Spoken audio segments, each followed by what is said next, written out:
한 30억이면 될 것 같은데요. 그 말을 들은 순간 저는 귀를 의심했습니다.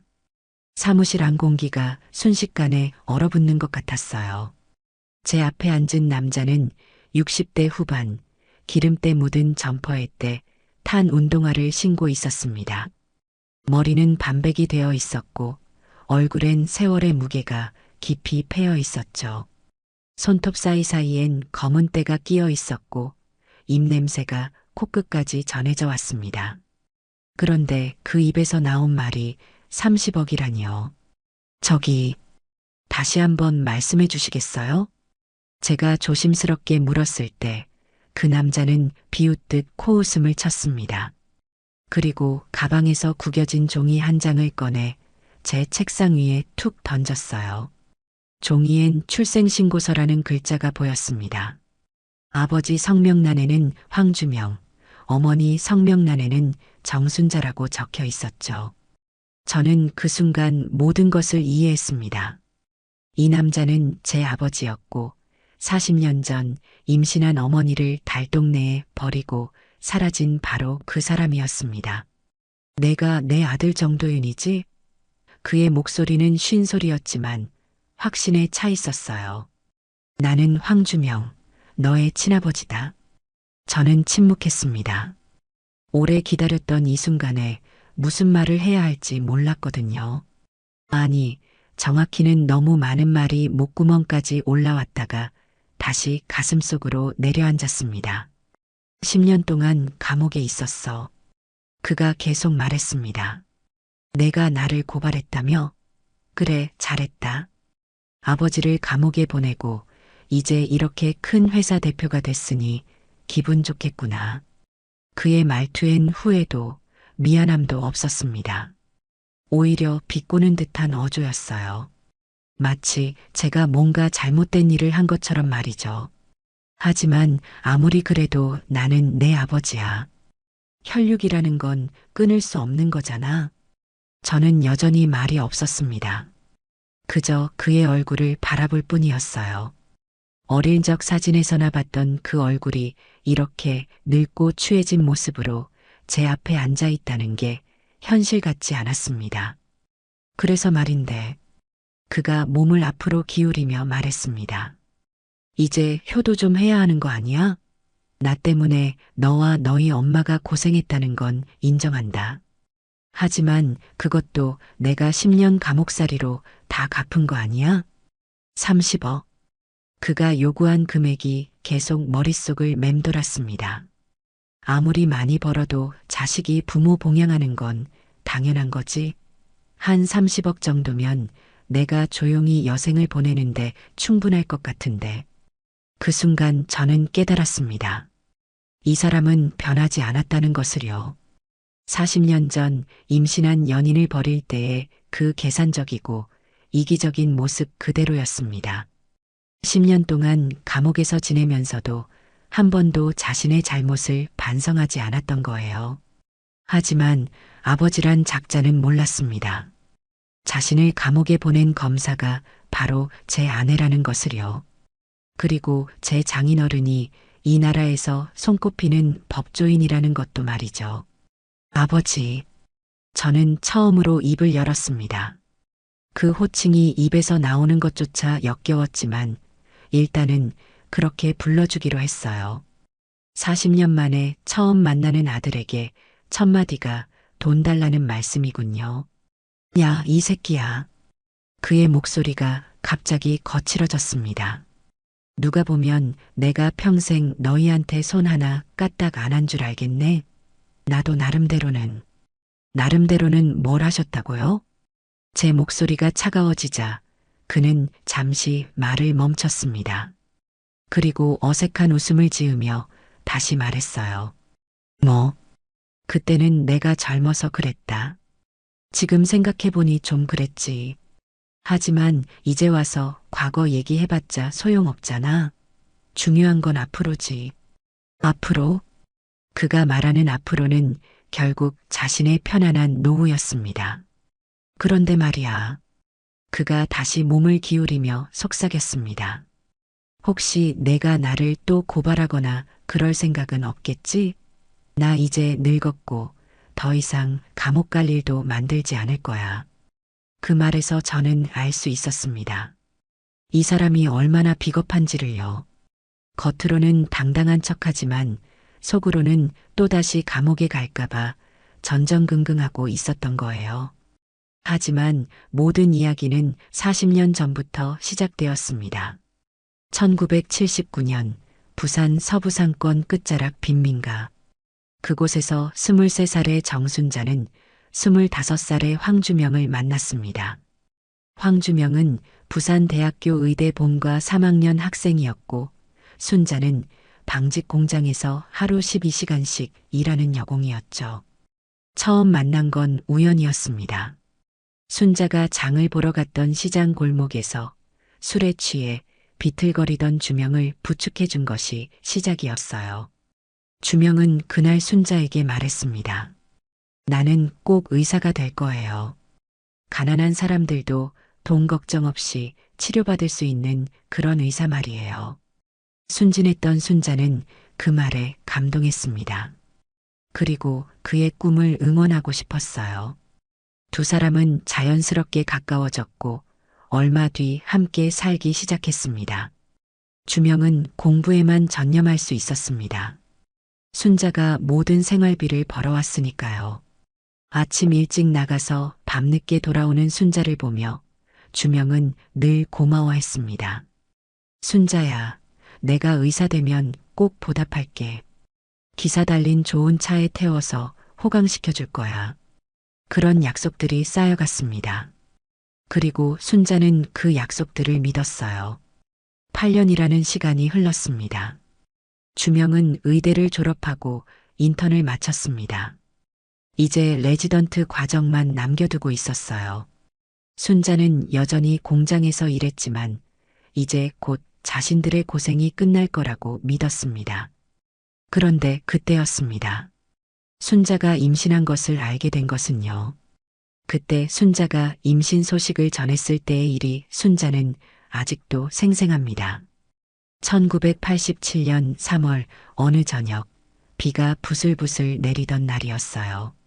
순자는 하루 종일 용기를 내지 못하고 있었습니다.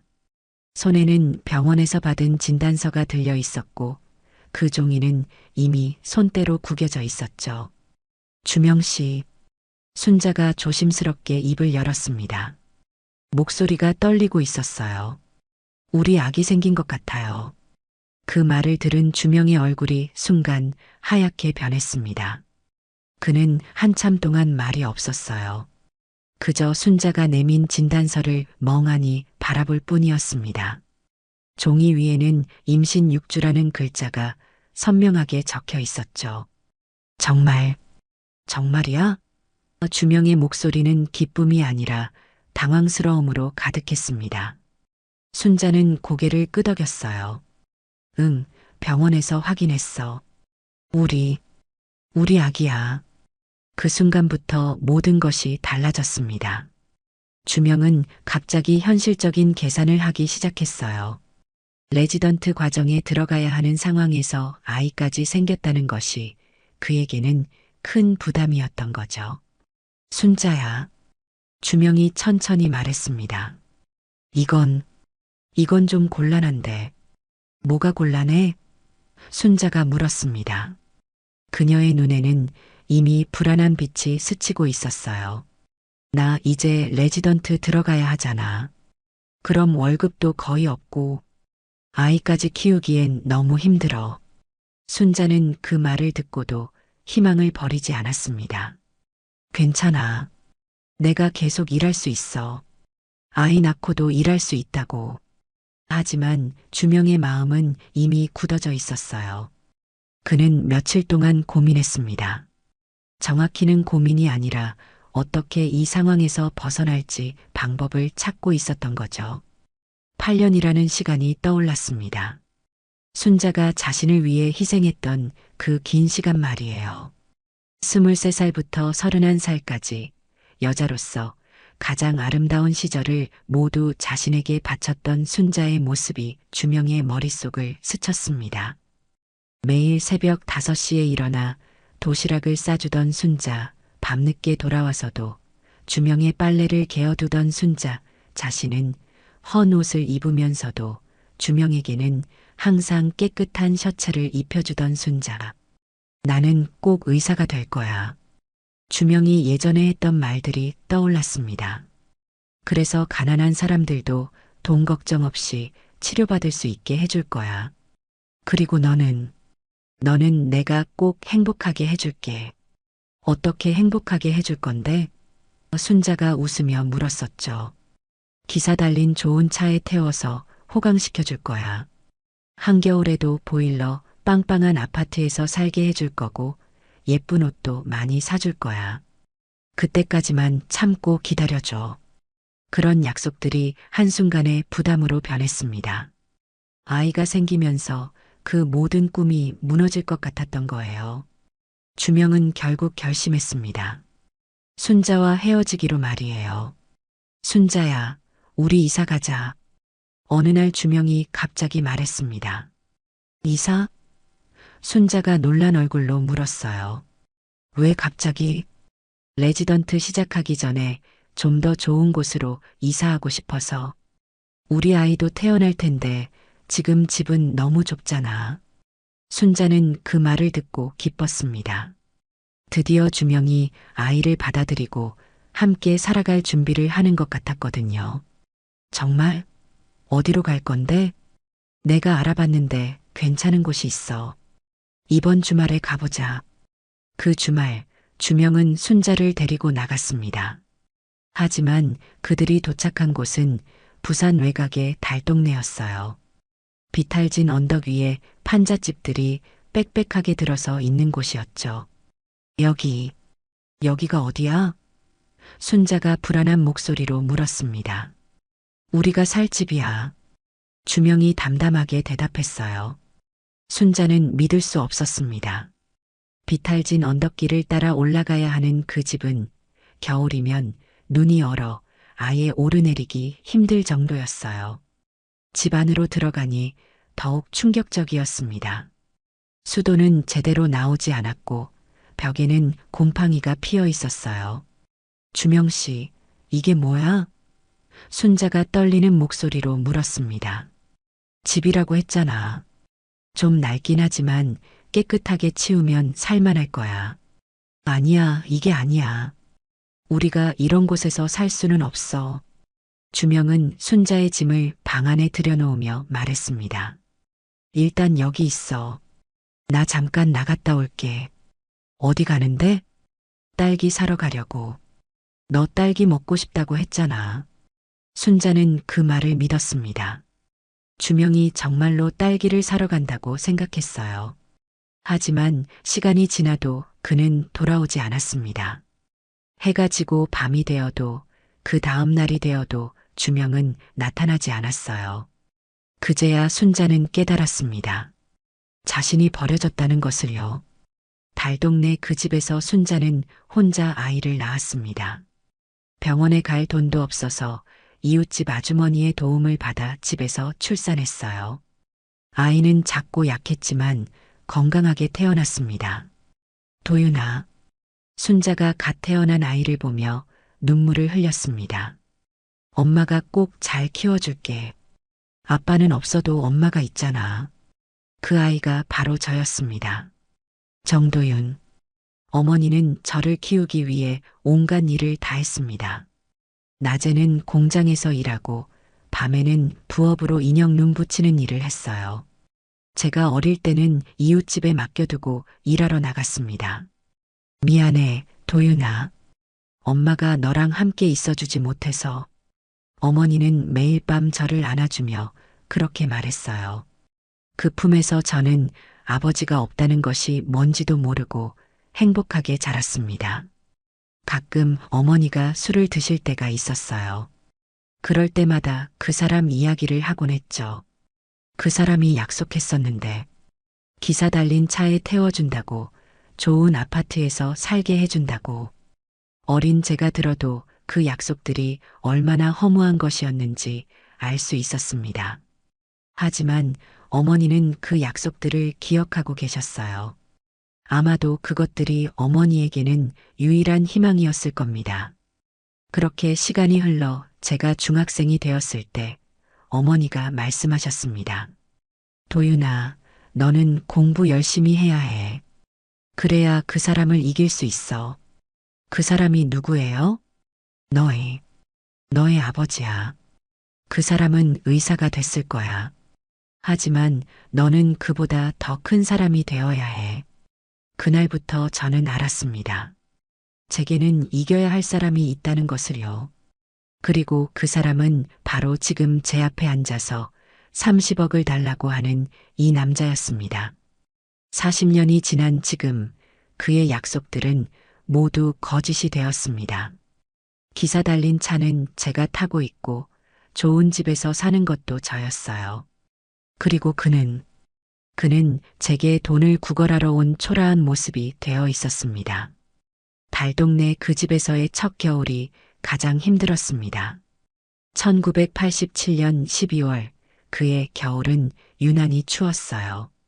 집안 온도가 영하로 떨어지는 날이 많았는데 연탄 살 돈이 없어서 어머니는 저를 품에 안고 밤을 새우곤 했습니다. 수도는 자주 얼었습니다. 아침에 일어나면 세면대에서 물이 나오지 않는 날이 태반이었어요. 그럴 때마다 어머니는 양동이를 들고 산 아래까지 물을 길러 내려가야 했습니다. 임신 중일 때도 말이죠. 아주머니, 물 좀 얻어갈 수 있을까요? 어머니가 이웃집 문을 두드리며 말했습니다. 목소리에는 부끄러움이 묻어 있었어요. 아이고, 또 얼었나 보네. 가져가요. 이웃집 아주머니는 친절했지만 어머니는 매번 그런 도움을 받는 것이 미안했던 것 같아요. 집안 곳곳에서 바람이 들어왔습니다. 벽과 벽 사이의 틈, 창문 주변에 갈라진 틈새로 겨울바람이 파고들었어요. 어머니는 신문지와 헝겊으로 그 틈들을 막으려 했지만 역부족이었습니다. 우리 도윤이 감기 걸리면 안 되는데. 어머니가 혼잣말을 하며 아기에게 이불을 더 덮었어요. 그 집에서 가장 힘들었던 것은 장마철이었습니다. 비가 조금만 많이 와도 천장에서 물이 뚝뚝 떨어졌어요. 어머니는 집 안 곳곳에 양동이와 대야를 놓고 물을 받아냈습니다. 또 새는구나. 어머니가 한숨을 쉬며 말했습니다. 이불까지 젖어버린 날에는 어머니가 조용히 울고 있는 것을 본 적이 있어요. 하지만 정말 견디기 힘든 건 사람들의 시선이었습니다. 동네 아주머니들이 수군거리는 소리가 어머니의 귀에 들렸거든요. 저 집 여자 혼자 애 키우나 봐. 남자는 어디 갔대? 쯧쯧, 요즘 세상에 아직도 그런 일이 있네. 어머니는 그런 말들을 들을 때마다 고개를 숙였습니다. 저는 어려서 그 말들의 의미를 정확히 이해할 수는 없었지만 어머니가 상처받는다는 것은 알 수 있었어요. 더 힘든 일은 친정에서 일어났습니다. 어머니는 가끔 저를 데리고 외할머니 집에 가려고 했지만 외할아버지가 허락하지 않았어요. 그 못난 년 또 왔나? 외할아버지의 거친 목소리가 집안에서 들렸습니다. 여보 그래도 우리 딸인데요. 외할머니가 조심스럽게 말했어요. 딸, 그런 딸이 어디 있어? 남자도 제대로 못 잡아두고 혼자 애까지 낳은 병신이 내 딸이라고? 창피해서 고개를 들 수가 없다고. 그런 날에는 어머니가 저를 데리고 장롱 속에 숨어야 했습니다. 좁은 장롱 안에서 숨죽이며 있다 보면 어머니의 심장 뛰는 소리가 제 등에 전해졌어요. 도윤아, 우리 숨바꼭질하는 거야. 어머니가 제 귀에 속삭이며 웃으셨습니다. 할아버지한테 들키면 안 돼, 알겠지? 그 웃음은 평소와 달리 떨리고 있었고 눈가에는 슬픔이 어려 있었어요. 하지만 저는 그런 어머니의 마음을 모르는 척했습니다. 그저 정말 재미있는 놀이인 것처럼 고개를 끄덕이며 웃어드렸어요. 어머니를 기쁘게 해드리고 싶었거든요. 좁은 장롱 속에서 어머니는 계속 밝은 표정을 지으려 애쓰셨지만 저는 알 수 있었습니다. 어머니의 심장이 얼마나 빠르게 뛰고 있는지, 손이 얼마나 떨리고 있는지를요. 그래도 저는 티내지 않았습니다. 어머니가 걱정하지 않으셨으면 했으니까요. 그런 상황에서도 외할머니는 몰래 음식을 가져다 주셨어요. 찬밥에 김치 몇 조각이 전부였지만 어머니에게는 그것만으로도 고마웠습니다. 어머니, 고맙습니다. 어머니가 작은 목소리로 말했어요. 미안하다, 딸아. 내가 더 도와주지 못해서. 외할머니도 눈물을 글썽이셨습니다. 아니에요. 이것만으로도 충분해요. 하지만 그런 일도 오래가지 못했습니다. 어느 날 외할아버지가 장롱문을 확 열더니 우리를 발견했거든요. 이게 뭐야? 내 집에서 도둑질하는 거야? 외할아버지는 화가 나서 어머니를 밀쳤어요. 어머니는 저를 꼭 안은 채로 넘어졌습니다. 아버지, 제발. 어머니가 애원했지만 외할아버지는 들어주지 않았어요. 당장 나가. 그리고 다시는 내 집 문턱에 발을 들여놓지 마. 도움도 안 되는 너 같은 딸년 필요 없어. 그날부터 어머니는 친정에도 갈 수 없게 되었습니다. 정말로 의지할 곳이 하나도 없어진 거죠. 어머니는 일자리를 구하려고 노력했지만 쉽지 않았습니다. 어린아이를 키우는 여자를 고용하려는 곳이 많지 않았거든요. 아이는 누가 봐줄 거예요? 면접관이 물어보면 어머니는 대답을 못했어요. 죄송하지만 우리는 좀 곤란할 것 같네요. 그런 거절을 수없이 당하면서도 어머니는 포기하지 않았습니다. 결국 동네 식당에서 설거지 일을 구했어요. 하루 종일 일해도 몇천 원밖에 못 받는 일이었지만 어머니에게는 그것도 소중했습니다. 도윤아, 엄마가 일하는 동안 혼자 있을 수 있지? 어머니가 걱정스럽게 물었어요. 저는 고개를 끄덕였습니다. 어머니가 힘들어하는 걸 보면서 말썽을 부리면 안 된다는 것을 본능적으로 알았던 것 같아요. 낮에는 이웃집 아주머니가 저를 봐주셨습니다. 그분도 사정이 넉넉하지 않았지만 어머니를 불쌍히 여겨서 도와주신 거였어요.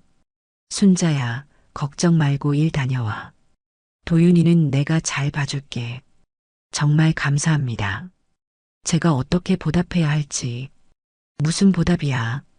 서로 어려울 때 도우며 사는 거지. 그 아주머니 덕분에 어머니는 일을 계속할 수 있었습니다. 하지만 그것만으로는 생활이 너무 힘들었어요. 저녁에 집에 돌아온 어머니는 항상 지쳐 있었습니다. 손은 설거지로 인해 거칠어져 있었고 허리는 하루 종일 구부정한 자세로 일해서 아팠어요. 도윤아, 엄마 늦어서 미안해. 어머니가 저를 안아주며 말했습니다. 몸에서는 기름 냄새와 음식 냄새가 났어요. 그런데도 어머니는 저를 위해 밥을 해주려고 했습니다. 쌀이 떨어지면 고구마를 삶아주고 고구마도 없으면 라면을 끓여주었어요. 우리 도윤이 많이 먹어야 해. 어머니가 라면 그릇을 제 앞에 놓으며 말했습니다. 그래야 크지? 저는 어머니가 드시지 않는 걸 보고 물었어요. 엄마는 안 먹어요?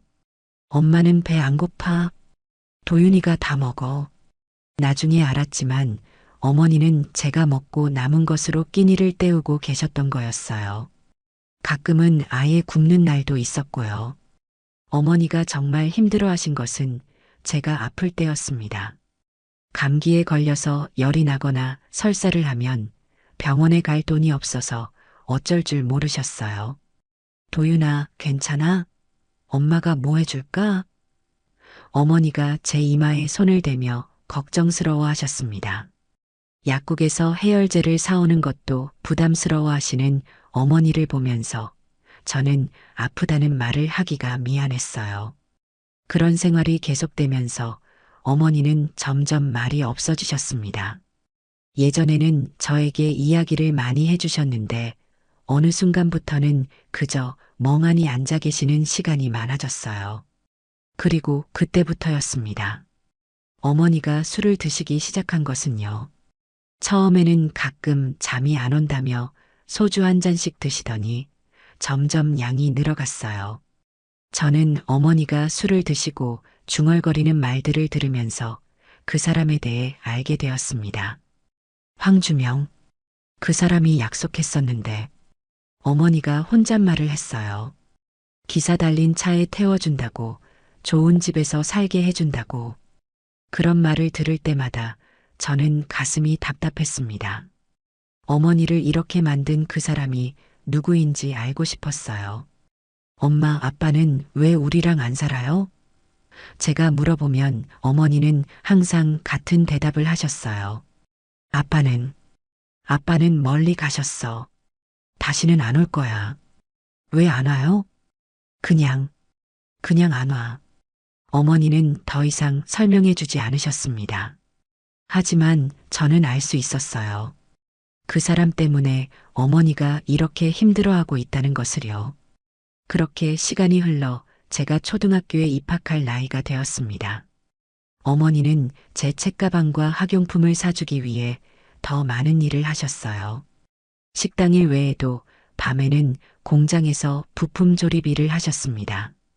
도윤아, 학교 가서 공부 열심히 해야 해. 어머니가 제 손을 잡고 말씀하셨어요. 그래야 나중에 훌륭한 사람이 될 수 있어.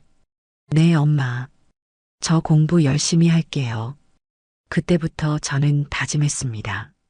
꼭 공부를 잘해서 어머니를 행복하게 해드리겠다고요. 그리고 저를 버린 그 사람보다 더 큰 사람이 되겠다고요. 어머니의 그 힘든 시간들이 있었기에 지금의 제가 있을 수 있었습니다. 그리고 그 모든 고통을 준 사람이 바로 지금 제 앞에 앉아서 30억을 달라고 하는 이 남자였습니다. 엄마, 나 1등 했어요. 제가 국민학교 3학년 때 처음으로 성적표를 들고 집에 뛰어들어갔을 때의 일입니다. 어머니는 그때 밤늦게 부업으로 가져온 인형 눈 붙이는 일을 하고 계셨어요. 작은 전구 하나만 켜놓고 돋보기를 끼고 하시는 그 일은 눈이 너무 아프다고 하셨는데 그래도 꾸준히 하셨습니다. 정말? 어머니가 깜짝 놀라며 성적표를 받아보셨어요. 국어, 수학, 과학 모든 과목에 빨간 동그라미가 그어져 있었습니다. 우리 도윤이가 이렇게 공부를 잘했구나. 그날 밤 어머니는 처음으로 웃으셨습니다. 오랜만에 보는 어머니의 환한 미소였어요. 그 모습을 보면서 저는 다짐했습니다. 앞으로도 계속 공부를 잘해서 어머니를 기쁘게 해드리겠다고요. 도윤아, 너는 정말 똑똑한 아이구나. 엄마보다 훨씬 똑똑해. 어머니가 제 머리를 쓰다듬으며 말씀하셨어요. 그러니까 포기하지 말고 끝까지 열심히 해야 해. 알았지? 네, 엄마. 저 꼭 서울대 갈 거예요. 그 말을 들은 어머니의 눈에 눈물이 글썽였습니다. 서울대, 정말 갈 수 있을까? 네, 꼭 갈게요. 그래서 엄마 편하게 해드릴게요. 중학교에 올라가면서 저는 더욱 열심히 공부했습니다. 학교에서 돌아오면 바로 책상에 앉아서 밤늦게까지 공부했어요. 어머니는 일에서 돌아오시면 항상 제가 공부하는 모습을 보며 흐뭇해 하셨습니다. 도윤아, 너무 무리하지 마. 몸이 중요해. 어머니가 걱정스럽게 말씀하셨어요. 괜찮아요, 엄마. 저는 안 피곤해요. 사실 피곤하지 않을 리가 없었습니다. 하지만 어머니가 매일 새벽부터 밤늦게까지 일하시는 모습을 보면서 저도 제가 할 수 있는 일을 해야 한다고 생각했거든요. 중학교 3학년 때 담임 선생님이 저를 따로 부르셨습니다. 도윤아, 너 혹시 고등학교 어디 갈 생각이야? 서울에 있는 좋은 고등학교에 가고 싶어요. 서울? 선생님이 놀라며 물으셨어요. 그런데 서울에 가려면 돈이 많이 들 텐데. 그건 엄마랑 상의해 볼게요. 그날 집에 돌아가서 어머니와 이야기를 나눴습니다. 어머니는 한참 동안 말씀을 못 하시더니 조용히 말씀하셨어요. 도윤아, 엄마가 돈을 더 벌어볼게.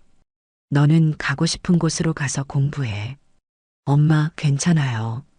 부산에 있는 학교 가도. 안 돼. 너는 꼭 서울로 가야 해. 그래야 더 큰 사람이 될 수 있어. 어머니는 그날부터 더 많은 일을 하셨습니다. 낮에는 식당 일, 밤에는 공장 일, 새벽에는 청소 일까지 하셨어요. 하루에 서너 시간밖에 주무시지 못했습니다. 엄마, 너무 무리하지 마세요. 제가 걱정스럽게 말씀드렸어요. 괜찮아. 엄마는 괜찮다. 우리 도윤이가 서울에서 공부할 수 있다면 이 정도는 아무것도 아니야. 그렇게 어머니의 희생으로 저는 서울의 한 고등학교에 진학할 수 있었습니다. 기숙사 생활을 하게 되면서 어머니와 떨어져 지내는 것이 처음이었어요. 매주 전화를 드렸지만 어머니의 목소리는 점점 지쳐가고 있었습니다. 도윤아, 공부 잘 되고 있지? 네, 엄마. 걱정 마세요. 엄마는 어떠세요? 엄마는 잘 지내고 있어. 너만 열심히 하면 돼. 고등학교 3학년이 되어서야 저는 진짜 공부가 무엇인지 알게 되었습니다. 서울대 진학을 목표로 하는 친구들과 경쟁하면서 제가 얼마나 부족한지 깨달았거든요. 도윤아, 너 요즘 성적이 좀 떨어진 것 같은데? 담임 선생님이 걱정스럽게 말씀하셨어요. 죄송합니다. 더 열심히 하겠습니다. 서울대 가려면 지금보다 훨씬 더 노력해야 해. 할 수 있겠니? 네, 할 수 있습니다. 그날부터 저는 정말 미친 듯이 공부했습니다. 새벽 3시에 자고 5시에 일어나는 생활을 반복했어요.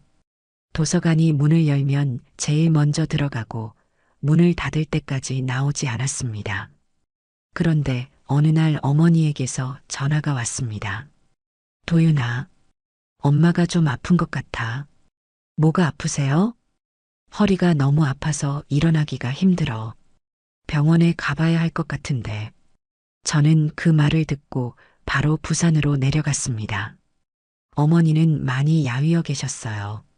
그동안 얼마나 무리를 하셨는지 한눈에 알 수 있었습니다. 엄마, 왜 이렇게 됐어요? 제가 울먹이며 물었어요. 괜찮아, 도윤아. 그냥 좀 피곤해서 그래.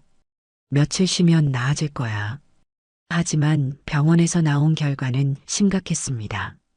디스크가 심하게 진행되어 있었고 수술을 받아야 할 상황이었어요.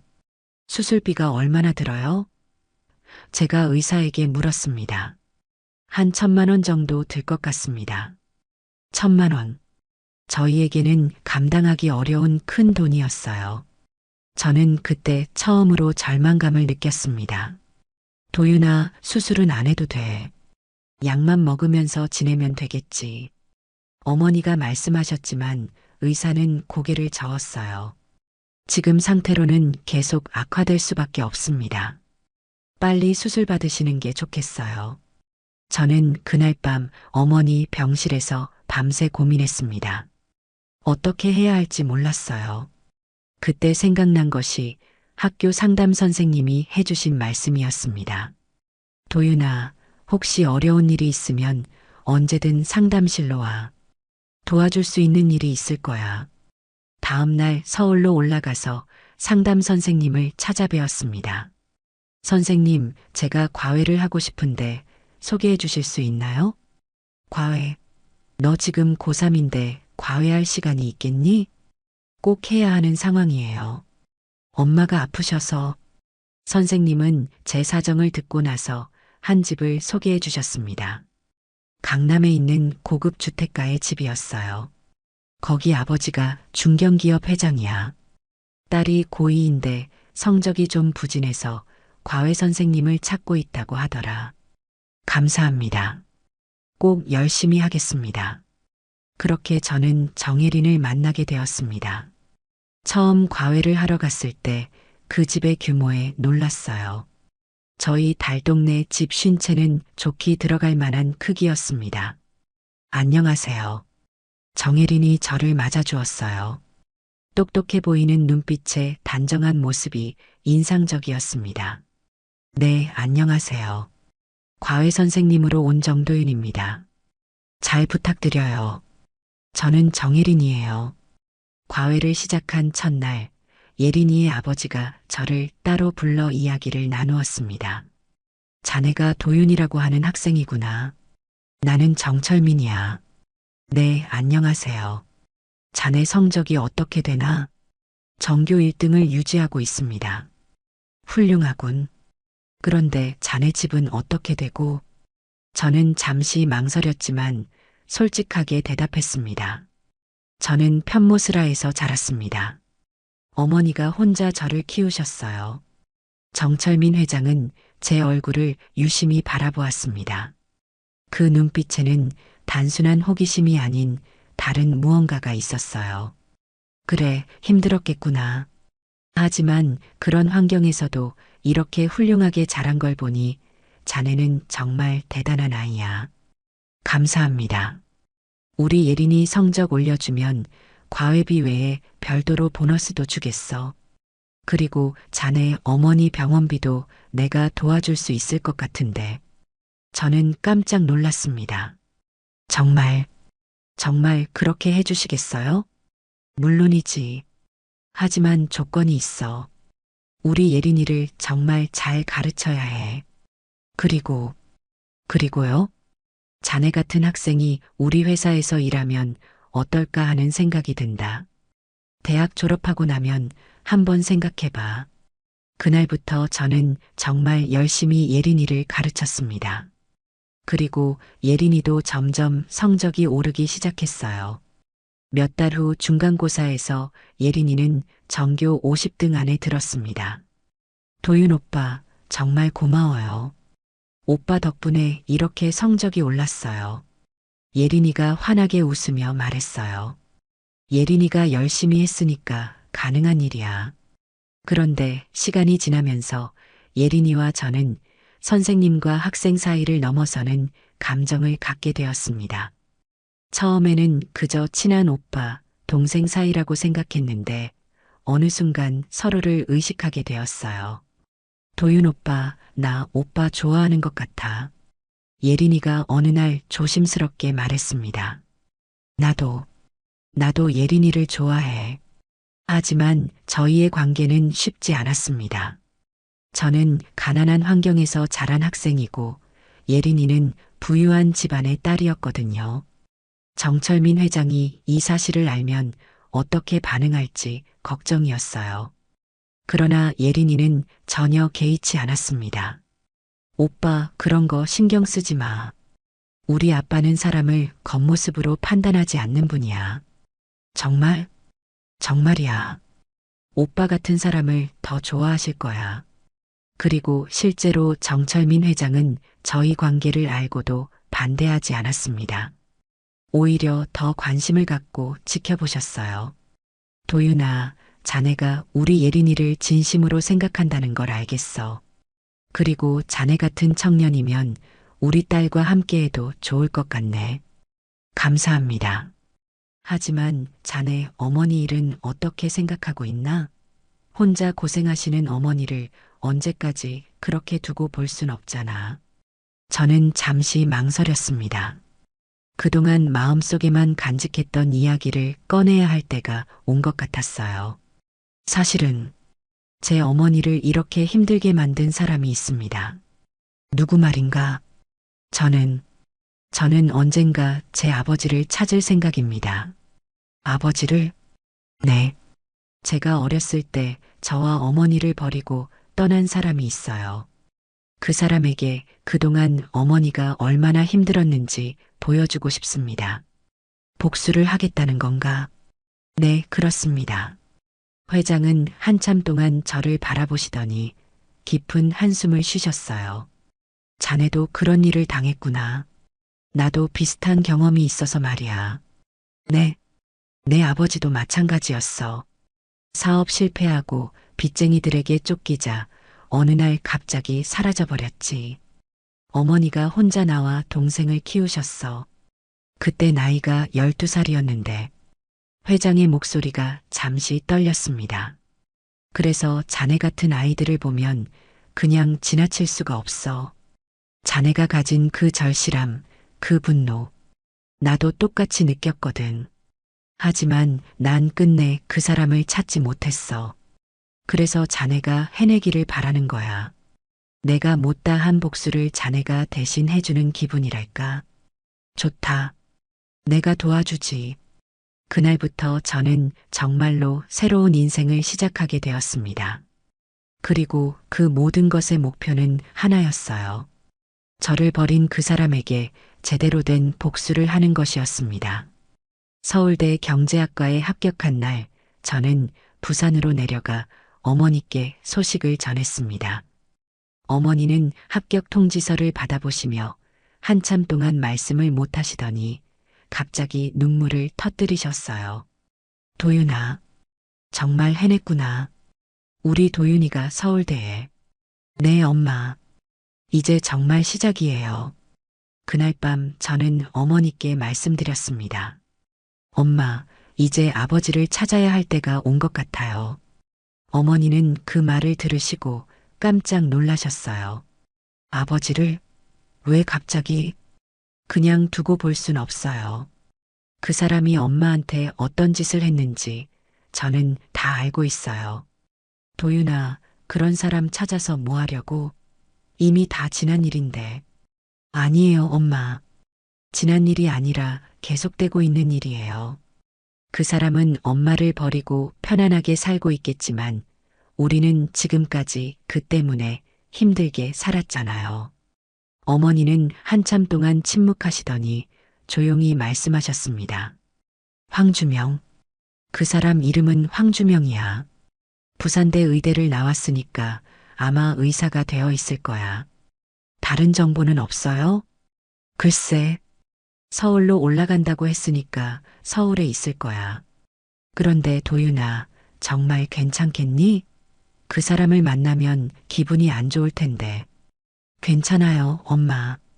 이제 준비가 됐어요. 대학에 입학한 후 저는 정철민 회장님의 도움을 받아 황주명을 찾기 시작했습니다.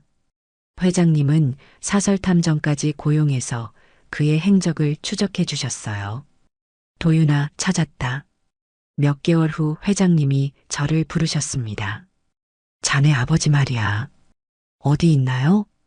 서울 외곽에 작은 의원을 운영하고 있어.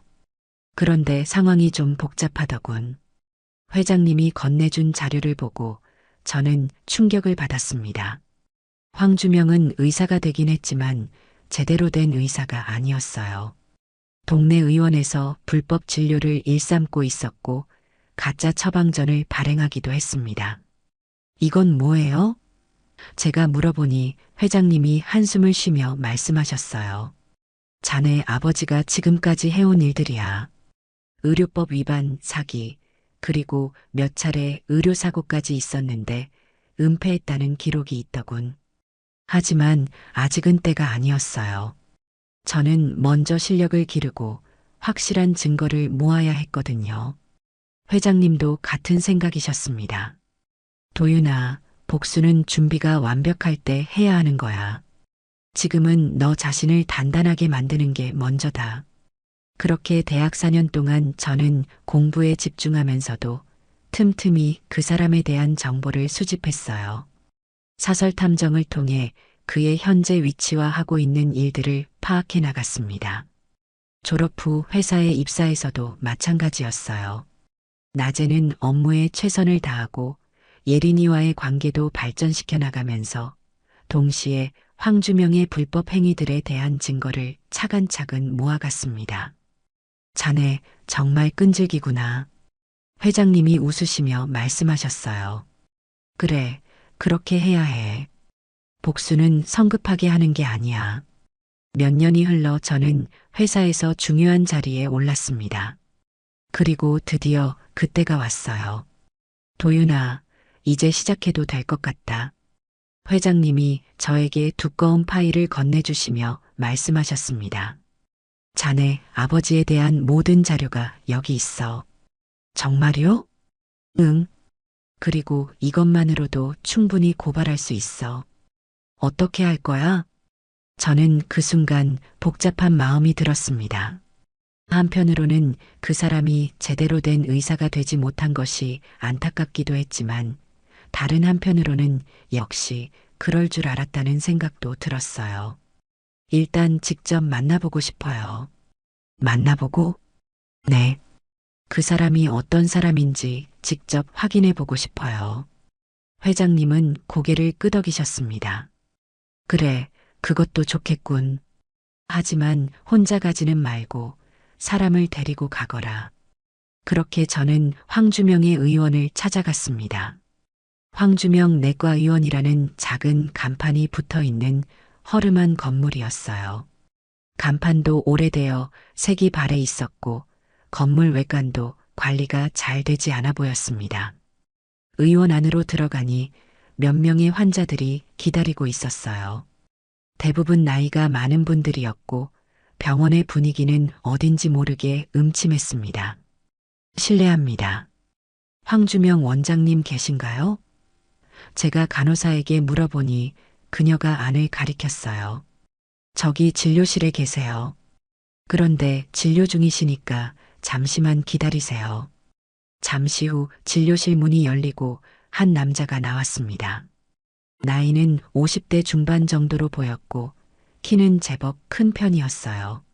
얼굴에는 피로가 많이 쌓여 있었고 머리도 반백이 되어 있었습니다. 그 순간 저는 알았습니다. 이 사람이 바로 제 아버지라는 것을요. 누구신지요? 황주명이 저를 보며 물었습니다. 안녕하세요. 저는 정도윤이라고 합니다. 원장님과 개인적으로 할 이야기가 있어서 왔습니다. 개인적으로? 그가 의아한 표정을 지었어요. 무슨 일이신가요? 조용한 곳에서 이야기할 수 있을까요? 황주명은 잠시 망설이다가 저를 진료실로 안내했습니다. 진료실 안은 생각보다 좁았고 의료 장비들도 오래되어 보였어요. 그래서 무슨 일이신가요? 그가 의자에 앉으며 물었습니다. 혹시 정순자라는 이름 기억하시나요? 그 순간 황주명의 얼굴이 순간 굳어졌습니다. 그는 한참 동안 저를 바라보더니 조심스럽게 물었어요. 정순자, 어떻게 그 이름을 아시는 거죠? 제 어머니 이름이거든요. 뭐라고? 그가 깜짝 놀라며 자리에서 일어섰습니다. 그럼 설마. 네, 맞습니다. 저는 당신이 30년 전에 달동네에 버리고 간 그 아이입니다. 황주명은 한동안 말을 하지 못했어요. 그저 저를 멍하니 바라볼 뿐이었습니다. 얼굴이 하얗게 변하는 것이 보였어요. 그럼 정순자는 그 아이를 낳았다는 거군요? 당연히 낳았죠. 그리고 혼자서 저를 키우셨어요. 당신이 사라진 그 달동네에서 말이에요. 그래서 지금 뭘 하려고 여기 온 거예요? 저는 그 순간 그 사람의 눈을 똑바로 바라보며 말했습니다. 복수하러 왔어요. 복수? 네. 당신이 제 어머니에게 어떤 짓을 했는지 다 알고 있어요. 그리고 지금 당신이 여기서 어떤 일을 하고 있는지도 알고 있고요. 황주명의 얼굴이 더욱 창백해졌습니다. 무슨 소리예요? 나는 정당하게 의원을 운영하고 있어요. 정당하게요? 저는 가방에서 서류를 꺼내며 말했습니다. 그럼 이건 뭐예요? 가짜 처방전, 불법 진료 기록, 의료사고 은폐. 이게 정당한 거예요? 그 서류들을 본 황주명은 완전히 당황했습니다. 이걸 어떻게, 어디서 구한 거예요? 그건 중요하지 않아요. 중요한 건 이 증거들로 당신을 고발할 수 있다는 거예요. 고발? 그가 떨리는 목소리로 물었어요. 설마, 정말로 그럴 생각이야? 당연히 그럴 생각이에요. 당신이 제 어머니에게 했던 것처럼 저도 당신을 버릴 거예요. 법정에서 말이에요. 황주명은 그제야 상황의 심각성을 깨달았는지 갑자기 무릎을 꿇었습니다. 제발, 제발 용서해줘. 내가 잘못했어. 그때 내가 젊어서 그랬어. 젊어서요? 저는 차갑게 웃었습니다. 그럼 지금은 늙어서 불법 진료를 하고 계시는 거예요? 그건, 그건 생활이 어려워서요? 제 어머니는 평생 동안 생활이 어려웠어요. 그런데 당신한테는 한 번도 도움을 요청하지 않았어요. 결국 저는 황주명을 고발했습니다. 정철민 회장님이 소개해준 유능한 변호사와 함께 모든 증거를 정리해서 검찰에 제출했어요. 도윤아, 이제 시작이다. 회장님이 말씀하셨습니다. 그 사람이 제대로 된 처벌을 받을 수 있도록 끝까지 도와줄 테니까 걱정하지 마라. 재판은 생각보다 빨리 진행되었습니다. 황주명의 불법 행위들이 워낙 명확했기 때문에 변호하기가 어려웠거든요. 피고인 황주명은 의료법 위반, 사기, 업무상 과실치사 등의 죄로 징역 10년을 선고한다. 판사의 선고를 들은 순간 저는 묘한 기분이 들었습니다. 통쾌하기보다는 허무한 느낌이 더 컸어요. 30년 동안 준비했던 복수치고는 너무 쉽게 끝난 것 같았거든요. 하지만 이건 시작에 불과했습니다. 진짜 복수는 그가 10년 후 출소했을 때 시작될 거였으니까요. 엄마, 그 사람 감옥에 보냈어요. 제가 부산으로 내려가서 어머니께 말씀드렸습니다. 정말? 10년이나? 네. 그런데 엄마, 이제 시작이에요. 진짜 복수는 그 사람이 나왔을 때 시작될 거예요. 어머니는 제 손을 잡으며 말씀하셨습니다. 도윤아, 복수는 이제 그만해도 될 것 같은데. 안 돼요, 엄마. 아직 끝나지 않았어요. 그리고 정말로 그것은 시작에 불과했습니다. 10년이라는 시간이 흘렀습니다. 그동안 저는 정철민 회장님의 딸 예린이와 결혼을 했고 회사에서도 전무이사까지 올라갔어요. 어머니는 좋은 아파트로 이사하셔서 편안한 노후를 보내고 계셨고 저희 부부에게는 두 아이가 생겼습니다. 모든 것이 순조롭게 흘러가고 있었죠. 그런데 그날이었습니다. 2019년 3월 15일, 아직도 그 날짜를 정확히 기억하고 있어요. 비서가 급하게 들어와서 말했습니다. 대표님, 로비에서 대표님을 찾는 분이 계신데요. 황주명이라는 분이세요. 그 이름을 들은 순간 저는 온몸에 소름이 돋았습니다. 드디어 그날이 온 것이었어요. 10년 동안 기다렸던 그 순간이 말이죠. 알겠습니다. 올라오라고 하세요. 아, 그 전에 몸수색을 좀 해주시고요. 몸수색이요? 네. 뭔가 위험한 물건을 가지고 있을 수도 있으니까요. 잠시 후 사무실 문이 열리고 한 남자가 들어왔습니다. 10년 전 법정에서 봤던 그 사람이었지만 모습이 많이 변해 있었어요. 머리는 완전히 하얗게 샜고 피부도 거칠어져 있었습니다. 얼굴에는 세월의 무게가 깊이 새겨져 있었고 옷차림도 초라했어요. 오랜만이네. 황주명이 먼저 말을 꺼냈습니다. 목소리는 10년 전보다 많이 쉬어 있었어요. 그렇군요. 10년 만이네요. 10년. 참 긴 시간이었어. 그가 한숨을 쉬며 말했습니다. 그동안 많은 생각을 했어. 어떤 생각을요? 내가 잘못했다는 생각. 그리고 자네와 자네 어머니에게 정말 미안하다는 생각. 저는 그 말을 들으며 속으로 웃었습니다.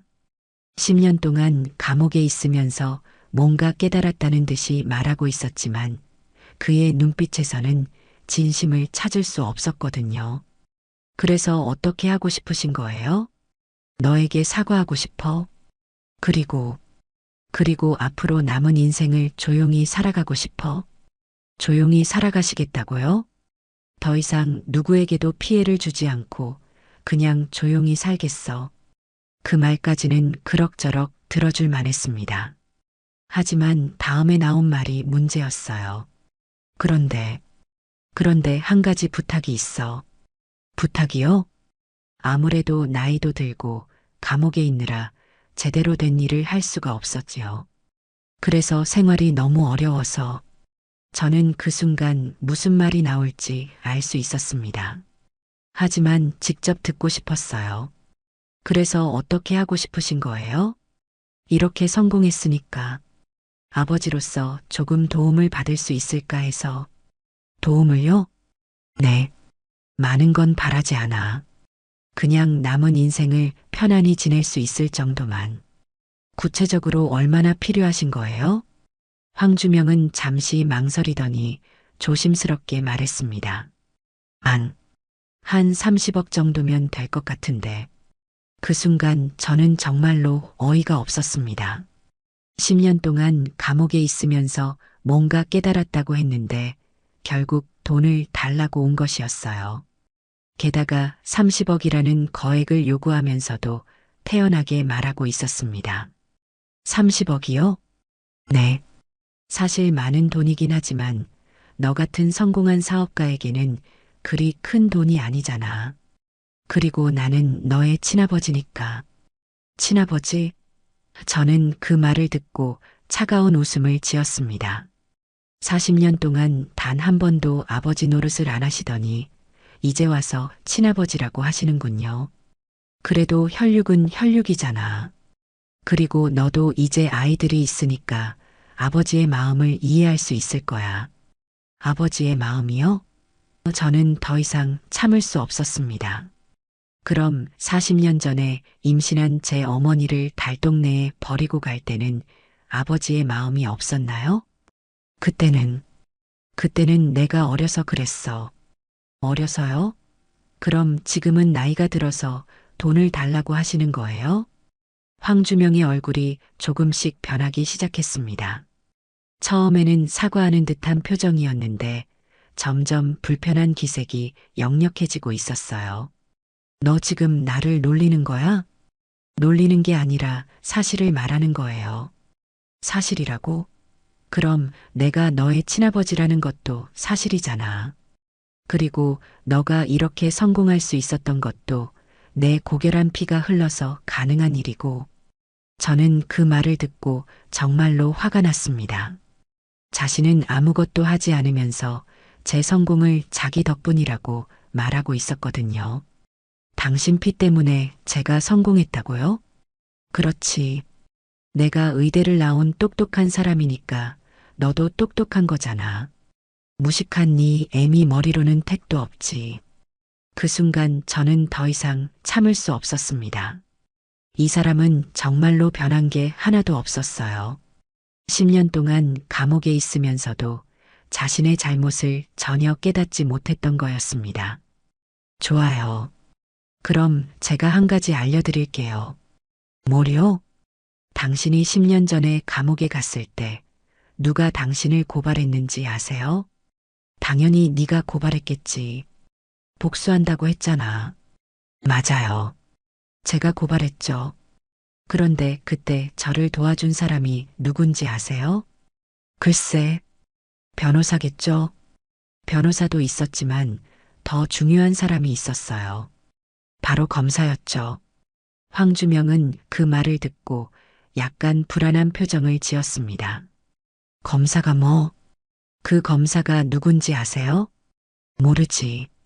그런데 그게 지금 무슨 상관이야? 저는 그 순간 정말로 통쾌한 기분이 들었습니다. 10년 동안 기다렸던 순간이 드디어 온 것이었어요. 정혜린 검사라고 들어보셨나요? 정혜린? 황주명이 그 이름을 되풀이하며 생각에 잠겼습니다. 어디서 들어본 것 같은데. 당연히 들어보셨을 거예요. 당신을 10년 동안 감옥에 보낸 바로 그 검사니까요. 아, 맞다. 그 검사군. 그래서 뭐, 그 정혜린 검사가 바로 제 아내예요. 그 말을 들은 순간 황주명의 얼굴이 완전히 굳어버렸습니다. 눈이 커지면서 믿을 수 없다는 표정을 지었어요. 뭐라고? 네, 맞아요. 당신을 감옥에 보낸 그 검사가 바로 제 아내라고요. 그리고 제 장인어른은 이 나라에서 가장 유명한 법조인 중 한 분이시고 제 처남도 판사예요. 황주명은 그제야 상황을 이해했는지 얼굴이 하얗게 변했습니다. 그럼 당신들이 작정하고 했다고요? 저는 웃으며 말했습니다. 아니에요. 그냥 우연의 일치죠. 제가 과외를 하다가 만난 여자가 우연히 검사가 되었고 그 검사가 우연히 당신 사건을 맡게 된 거예요. 우연이라고요? 네, 우연이에요. 하지만 이제는 우연이 아니에요. 왜냐하면 당신이 저를 협박하려고 하고 있으니까요. 협박이라니 나는 그냥 도움을 요청한 거예요. 30억을 달라고 하는 게 도움 요청이에요? 그리고 키운 적도 없는 사람이 친아버지라는 이유로 당연히 줘야 한다고 하는 게 도움 요청이에요? 황주명은 더 이상 할 말이 없었는지 침묵했습니다. 하지만 저는 아직 할 말이 많이 남아 있었어요. 그런데 말이에요. 혹시 당신이 감옥에서 나온 후에 또 다른 불법 행위를 했는지 확인해 볼 필요가 있을 것 같아요. 무슨 소리예요? 우리 아내가 요즘 출소자들의 사후 관리에 관심이 많거든요. 혹시 당신처럼 출소한 후에 또 다른 범죄를 저지르는 사람들이 있는지 확인해 보고 싶어 해요. 나는 아무것도 안 했어. 정말요? 그럼 한번 확인해 보죠. 저는 전화를 들어 아내에게 전화를 걸었습니다. 여보, 나야. 지금 시간 있어? 우리 사무실로 잠깐 올 수 있어? 왜? 무슨 일이야? 황주명이라는 사람이 왔어. 10년 전에 감옥에 보낸 그 사람 말이야. 아, 그 사람? 알겠어. 마침 근처에 있어. 지금 바로 갈게. 전화를 끊고 나서 황주명을 바라봤습니다. 그의 얼굴은 이미 창백해져 있었어요. 잠시만 기다리세요. 제 아내가 곧 올 거예요. 그럼 당신이 10년 동안 감옥에 있으면서 얼마나 반성했는지 직접 확인해 볼 수 있을 거예요. 제발, 제발 그러지 마. 나는 정말로 아무것도 안 했어. 그럼 왜 그렇게 무서워하세요? 정말로 아무것도 안 했다면 떳떳하게 만나시면 되잖아요. 10분 후 사무실 문이 열리고 아내가 들어왔습니다. 그녀는 황주명을 보자마자 기억해냈습니다. 아, 황주명 씨. 오랜만이네요. 황주명은 제 아내를 보자마자 더욱 움츠러들었습니다. 안녕하세요. 검사님, 출소하신 후에 어떻게 지내셨나요? 그냥 조용히 지내고 있어요. 그런데 제 남편한테는 왜 오셨어요? 황주명은 대답을 못했습니다. 30억을 달라고 했다는 말을 어떻게 검사 앞에서 할 수 있겠어요? 혹시 또 다른 문제를 일으키신 건 아니시죠? 아내가 날카롭게 물었습니다. 아니에요. 아무것도 안 했어요. 그럼 다행이네요. 그런데 앞으로도 계속 조용히 지내실 수 있을까요? 네. 네, 물론이죠. 좋아요. 그럼 이만 가보세요. 그리고 혹시 제 남편이나 가족들에게 다시 연락하시면 그때는 제가 직접 나서야 할 것 같아요. 황주명은 그 말을 듣고 급히 자리에서 일어났습니다. 알겠어요. 다시는 연락하지 않겠어요. 그렇게 그는 사무실을 나갔습니다. 그리고 정말로 그 이후로 다시는 저희 앞에 나타나지 않았어요. 여보, 괜찮아? 아내가 걱정스럽게 물었습니다. 응, 괜찮아. 이제 정말로 끝난 것 같아. 하지만 저는 알고 있었습니다. 이것이 진짜 끝이 아니라는 것을요. 그는 분명히 어디선가 저희 가족을 지켜보고 있을 것이고 기회가 되면 돈을 뜯어내기 위해 다시 나타날 것이라는 것을요. 그리고 그 예감은 틀리지 않았습니다. 그 이후로 3년의 시간이 흘렀습니다. 2022년 가을, 저는 회사를 더욱 크게 키웠고 어머니는 건강하게 지내고 계셨어요. 두 아이들도 무럭무럭 자라서 이제 초등학생이 되었습니다. 모든 것이 평온했죠. 그런데 가끔, 정말 가끔씩 회사 주변에서 수상한 사람을 목격했다는 보고가 들어왔습니다. 경비원이 말하길 낡은 옷을 입은 남자가 회사 건물 주변을 서성이는 모습을 봤다고 했어요. 하지만 직접 접근하지는 않았고 멀리서 지켜보기만 했다고 했습니다. 혹시 그 사람 얼굴을 봤나요? 제가 경비원에게 물어봤을 때 그는 고개를 저었어요. 너무 멀리서 봐서 정확히는 모르겠지만 60대 후반 정도 되어 보이는 남자였습니다. 머리가 하얗고 걸음걸이가 좀 느린 것 같았어요. 저는 그 말을 듣고 누군지 짐작할 수 있었습니다. 하지만 확실하지 않았고 설령 그 사람이라고 해도 직접 나타나지 않는 한 어떻게 할 수도 없었어요. 그런데 그날이었습니다. 2022년 11월 5일 토요일이었어요.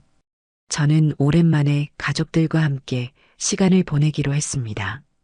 어머니를 모시고 아이들과 함께 맛있는 음식을 먹으러 가는 날이었죠. 할머니, 오늘 뭐 먹고 싶어요? 막내딸 지은이가 어머니께 물어봤어요. 우리 지은이가 먹고 싶은 걸 먹으면 돼. 할머니는 지은이랑 함께 있으면 뭘 먹어도 맛있어. 그럼 피자 먹을까? 아니면 한식? 피자도 좋고 한식도 좋고 우리 지은이가 정하는 대로. 그런 대화를 나누며 저희는 차에 올랐습니다. 제가 운전하는 벤츠 S클래스였어요. 40년 전 황주명이 약속했던 바로 그 기사 달린 좋은 차였죠. 물론 지금은 제가 직접 운전하고 있었지만요. 어머니는 뒷좌석에 앉아 계셨고 아이들은 양쪽에서 어머니를 모시고 있었습니다.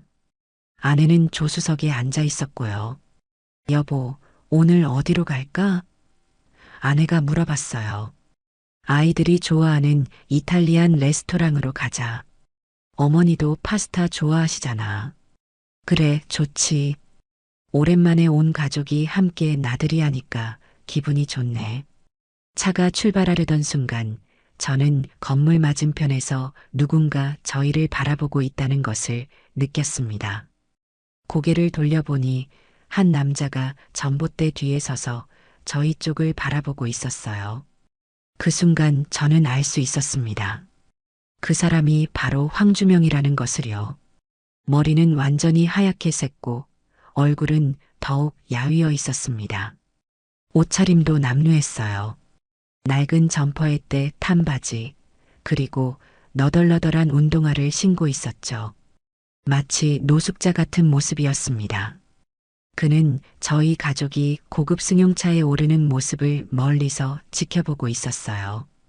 그의 눈에는 복잡한 감정이 섞여 있었습니다. 부러움인지 후회인지 아니면 원망인지 알 수 없었지만 분명한 것은 그가 저희를 보며 무언가를 느끼고 있다는 것이었어요. 아빠, 왜 안 가? 아들 준호가 물어봤습니다. 아, 미안. 지금 간다. 저는 차를 출발시켰습니다. 백미러로 그 사람을 확인해 보니 여전히 그 자리에 서서 저희 차가 사라지는 것을 지켜보고 있었어요. 레스토랑에 도착해서 저희는 즐거운 시간을 보냈습니다.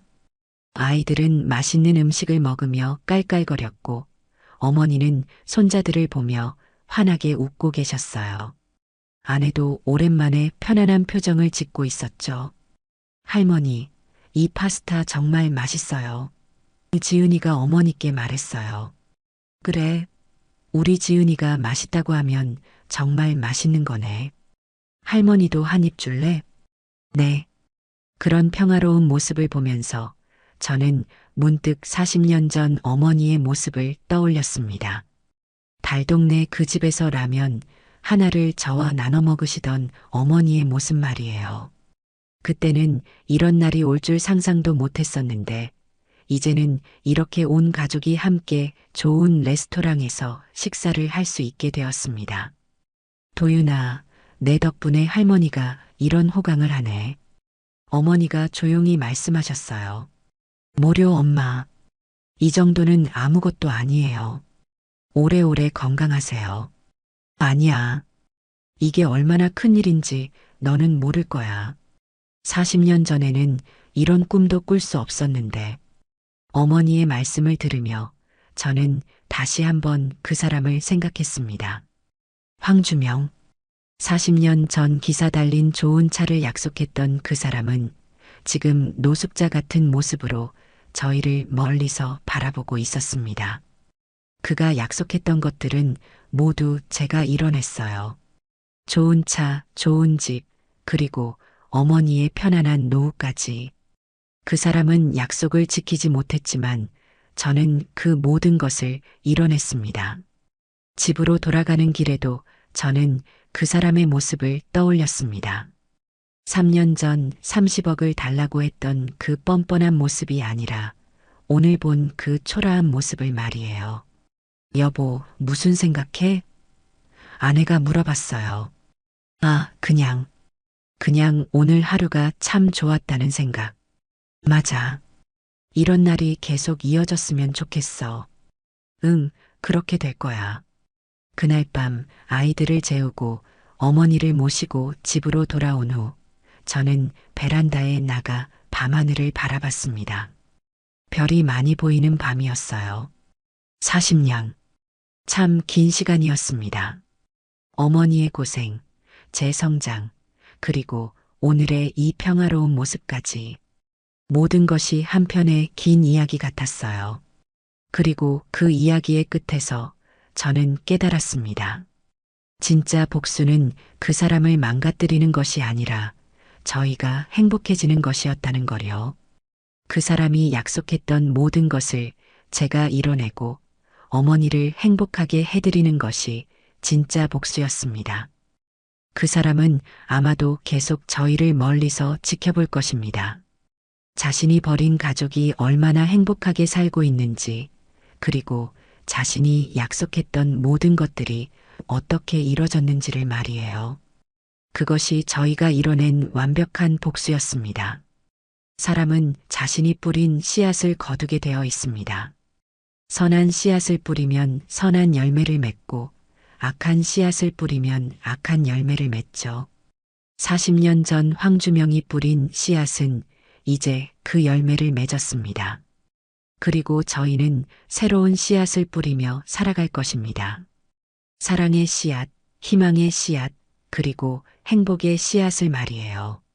오늘 이야기가 마음에 드셨다면 좋아요와 구독, 알람 설정 잊지 마세요. 또 이야기를 보시고 마음에 남은 장면이 있으셨다면 댓글로 나눠주세요.